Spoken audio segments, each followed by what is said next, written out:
In order to appreciate today's story, I actually have to give something away right now, and that is the main character survives. The reason I have to tell you that is because during this story, there is a really intense event that happens, and I use really specific descriptions for how something looked, how something felt, how something smelled, and if you didn't know I was pulling that from the survivor who lived to tell the tale, you might think I was just making it up, but I'm not.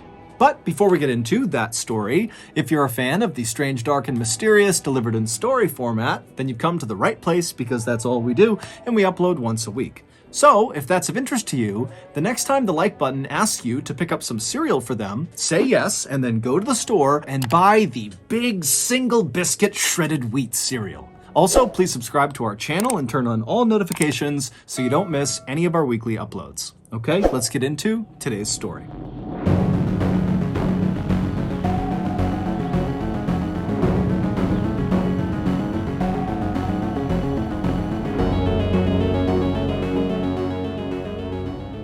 On July 19th, 2013, 49-year-old Matt Dyer climbed on board a tiny 19-seat Twin Otter airplane that was parked on the tarmac of the Montreal International Airport in Canada. Matt was about to take off on the first of two flights that would take him and 7 other adventurous people deep into one of the most remote and wild regions in North America. For Matt, this trip was going to be the most amazing journey of his life. He had seen the ad for this 2-week-long expedition about a year earlier when he was looking through a magazine put out by an environmental organization called the Sierra Club.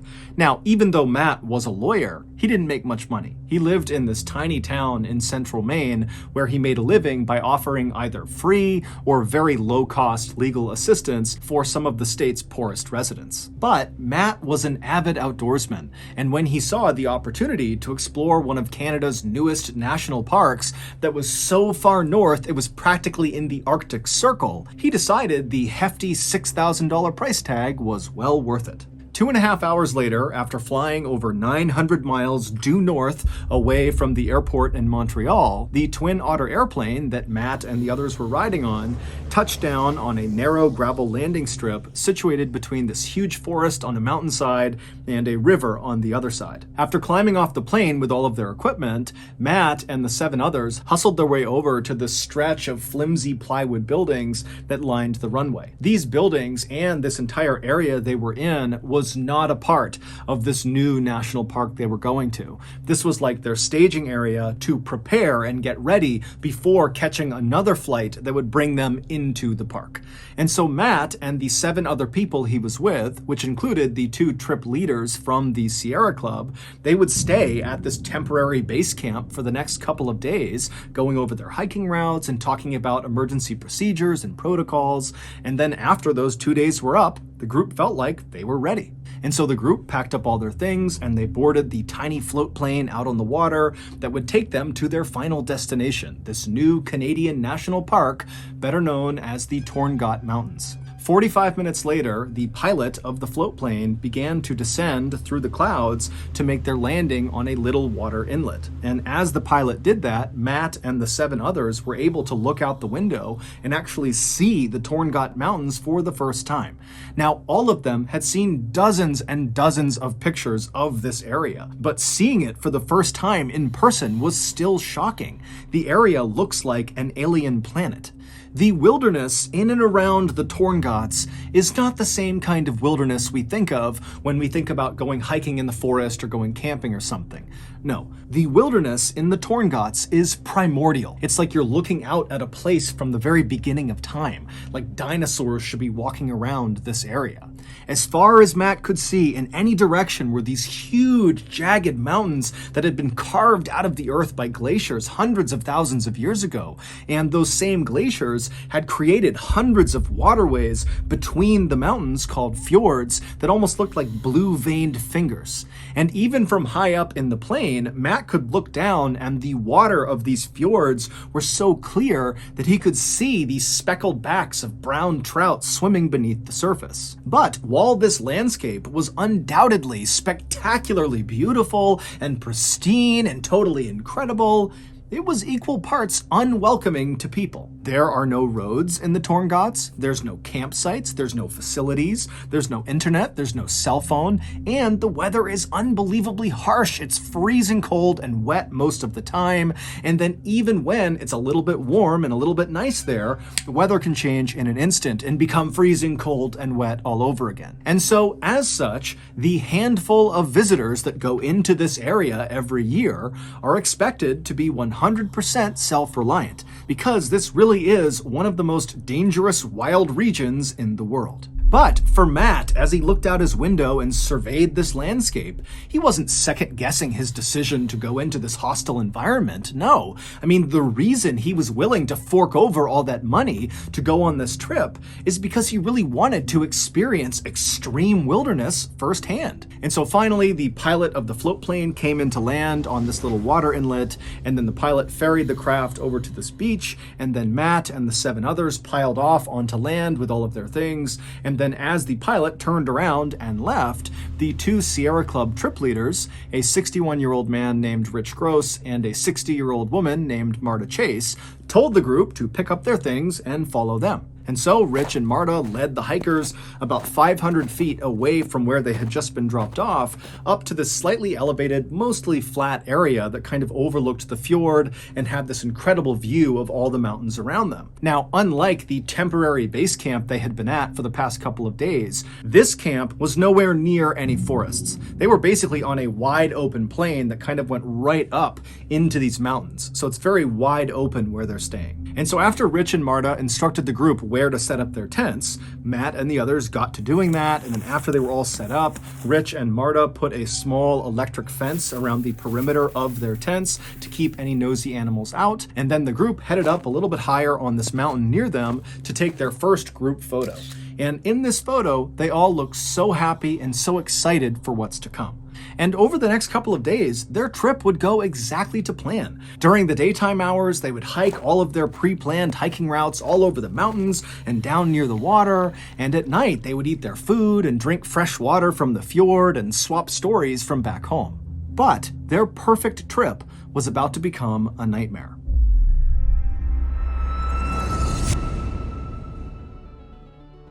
I've been married to my wife, Amanda, for nearly 12 years, and I just love her so much. She's so thoughtful, so kind, an amazing mother, and so this Christmas, I wanted to get her something extra special to show her how much I care. And what's more special than a pet, middle-aged rabid skunk? And so me and old Lungy hopped on my nuclear-powered laptop and began slapping away at the keys to navigate to an online vendor that sold rab skunks. But as soon as I clicked on the link, www.WeSellRabbitSkunksAndAlsoPudding.com, I knew I had made a terrible mistake. That website was riddled with malware, and so immediately my laptop began to melt down and literally exploded. Luckily, Lungy shielded me from the blast, and then after the nuclear winter had subsided, Lungy put on... And then after the nuclear winter had subsided, Lungy put on his traditional gakti and he said, Lopeta uden drayekeshen, ayutaninen rokeshta roidi NordVPN. Which of course in Finnish means, stop causing nuclear explosions. Sign up for NordVPN. A VPN, or virtual private network, is a service that keeps you safe while you browse the internet. And NordVPN is the brand name in the space. Not only will NordVPN keep all of your information safely behind their wall of next-generation encryption, but also, most importantly, they will block malware hosting websites along with annoying ads and botnet control. So, if you're tired of your Christmas shopping turning into nuclear explosions, then take Lungy's advice and sign up for NordVPN today. Right now, you can get a 2-year plan at a huge discount, plus 4 additional months for free when you go to nordvpn.com/MrBallen. And it's risk-free with Nord's 30-day money-back guarantee. That's nordvpn.com/MrBallen, or click the link in the description below. Okay, back to the story.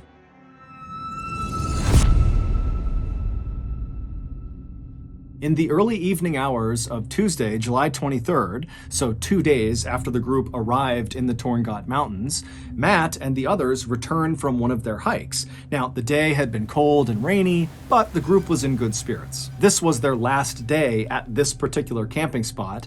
The next morning, they were going to pack up and head farther inland to their next camping spot. After Matt and the others had put their gear back inside of their tents, they came back out to see that Rich and Marta, the two trip leads, had organized a special feast for the group to celebrate the successful beginning of their trip. And so the group all sat around eating salami and crackers and drinking rum mixed with lemonade as they talked excitedly about the next couple of days and what they could expect. At some point during the festivities, Matt was tired, and so he broke away from the group. He climbed back inside of his tent, got inside of his sleeping bag, and before long, he was fast asleep.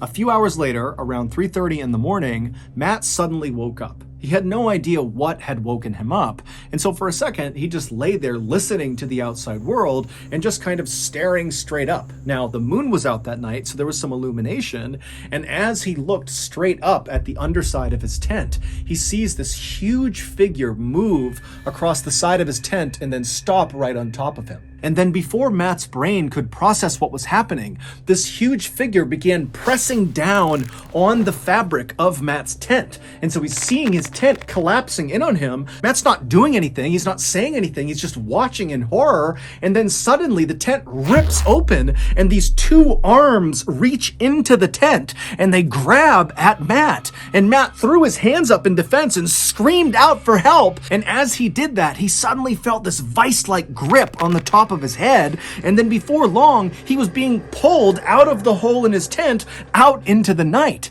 And as Matt is being dragged along on the ground, having no idea what's going on, he can't move. All he can hear is this crunching sound, which he would later find out was the sound of his skull and jaw breaking. And he started to smell this horrible rotten fish smell, and then he felt what felt like saliva coming over his face. And then Matt began kind of trying to look around because he couldn't really move his head, and he noticed all he could see was white fur. And it was then that Matt realized he was in the jaws of one of the world's most powerful and deadliest predators. Standing 10 feet tall on its hind legs and weighing as much as 1,700 pounds, the North American polar bear sits right on top of the Arctic food chain. And now this apex predator was dragging Matt by the skull down to the beach where Matt knew he would be eaten, even if Matt was still alive when the eating began. When the bear first ripped open Matt's tent and bit down on the top of his skull, Matt let out that scream, and it actually woke up the entire camp. And one of the first people to emerge from their tents to see what was going on was one of the trip leaders, Marta. And so she jumps out of her tent, and just 3 feet away from her, she sees this huge polar bear on its hind legs diving into the tent to get after Matt.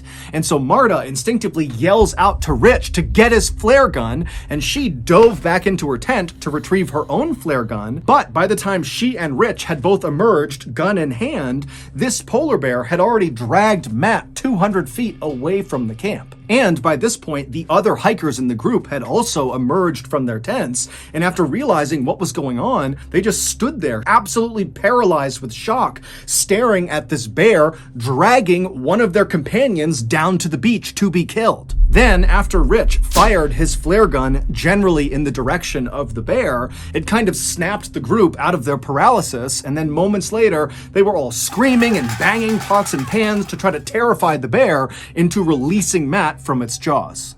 Matt couldn't hear the sounds of his companions calling out to try to save him, nor did Matt feel any pain. He was in shock. The only thing going through Matt's head as he was being dragged along the ground to the beach was, I'm going to die. I'm either going to die on the way to the beach, or when I get there, then when the bear starts eating me, I'm going to die.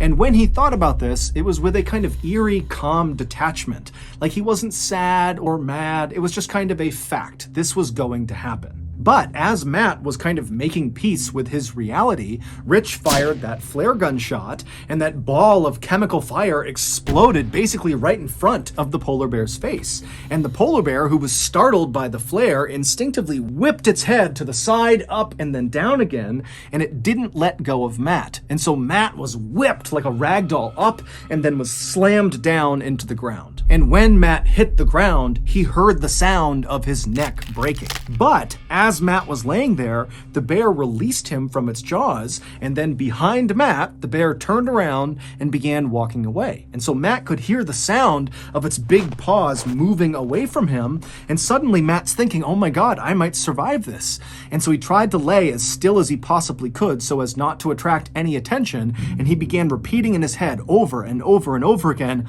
please bear, go away, please bear, go away. But as if out of a horror movie, as Matt is laying there repeating this phrase, he hears the sound of this bear stopping, turning around, and start moving back towards him. And so Matt's just thinking, okay, it's gonna come back over here, it's gonna bite my head, and that's the end. But luckily, Rich, by this point, one of the trip leads, had run down closer to the beach, reloaded his flare gun, and right as this bear was going to bite Matt again, Rich had fired that flare, and once again, the chemical fire had kind of exploded right near the bear, causing it to get startled. It turned around, it ran off, and this time the bear did not return. It would turn out Rich and Marta, the two trip leaders from the Sierra Club, had chosen a location for this campsite that was so heavily trafficked by polar bears, it was referred to as a polar bear highway. When all of the hikers, which included Marta and Rich, had been given their safety brief when they were staying in those plywood structures at that base camp near the runway, well, part of the brief was whenever you make camp in the Torngats, you want to be at least a quarter mile away from water. Go way inland because the polar bears hunt and fish and walk around right along the edge of these fjords. But despite all 7 members of this Sierra Club expedition being experienced wilderness backpackers, none of them really appreciated just how dangerous it was to be camping or even hiking around in known polar bear territory. And so this is why they ultimately ignored the safety brief and set up their first camp just a couple hundred feet away from the water's edge. And even prior to the attack on Matt, when the group literally saw polar bears wandering around near their camp, and even at one point had to fire their flare guns at the polar bears to get them to leave, the group still decided it was best to stay at this particular campsite. Perhaps they believed their electric fence they had set up around the perimeter of their tents would protect them from these polar bears, but obviously that had not been the case. The bear that attacked Matt had been totally unaffected by their fence.